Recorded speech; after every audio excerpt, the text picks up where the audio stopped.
The envelope was sitting on my vanity when I walked into the bridal suite. White. Elegant. Laced with malice. I opened it with steady fingers, even though I already knew the handwriting. Inside, one line. Let's see how you face the guests when we won't be appearing at your wedding. And below the ink, a ticket stub to Paris. 2 seats. My parents' names printed clean. Their departure time, the same hour as my vows. They didn't come to destroy me in silence. They wanted me humiliated, publicly abandoned. But what they didn't know, what they never bothered to ask, was who I was really marrying. It wasn't always like this. Once, I thought their cruelty was discipline, their silence, protection. As a child, I waited at school gates long after the other parents had driven away. Birthdays passed with gifts forgotten in the mail. Praise was reserved for my brother, the chosen one, the golden son. He could fail and still be celebrated. I could win and still be invisible. Still, I carried hope. Hope that one day they'd look at me and see more than a burden. Hope that maybe, just maybe, I could earn their love. But by the time I found the envelope, hope had already rotted away. I saw the signs weeks before. Their clipped whispers over dinner. My mother's satisfied smirk when she asked about the wedding budget. My father's sudden interest in travel opportunities. And then, the hotel clerk who mistakenly emailed me their reservation confirmation. Paris, luxury suite, departure on my wedding day. That's when I knew. They weren't just skipping. They were making a statement. We'd rather sip wine under the Eiffel Tower than stand beside our daughter. I didn't cry. I didn't scream. I planned. You see, revenge doesn't always require blood. Sometimes, it just needs patience. I kept silent, played dumb, and smiled when they spoke of being busy that weekend. I let them believe they had set the trap, that I would walk down the aisle alone, drowning in pity. But behind that silence, I was weaving my own net. My fiancé's family, wealthy, connected, powerful in ways my parents could never touch. They had no idea their daughter was about to marry into a dynasty that owned entire skylines.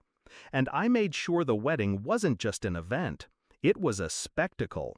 Televised, streamed, covered by magazines that my mother used to cut recipes from and dream about being featured in. They wanted me humiliated?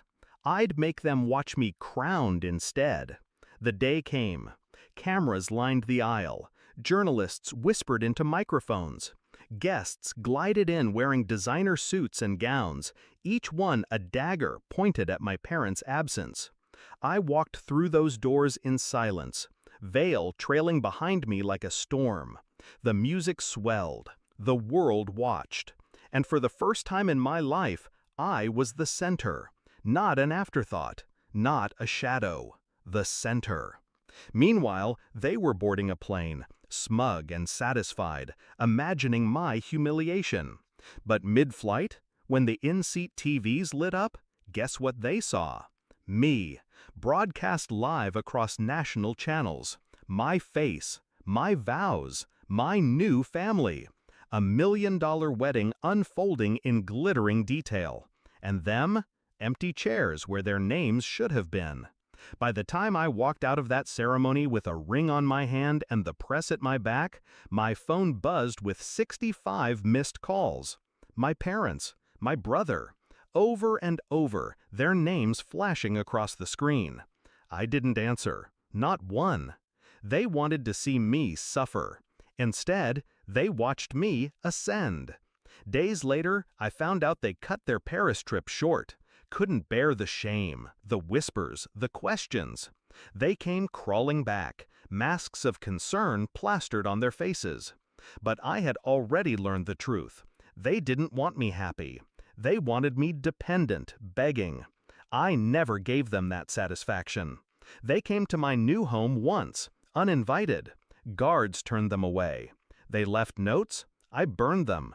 Now they live with their silence. The same silence they forced on me all my life. Except this time, it isn't my prison, it's theirs.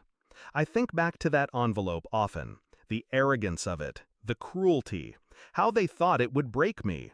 But they forgot one thing. I don't break. I build. I wait.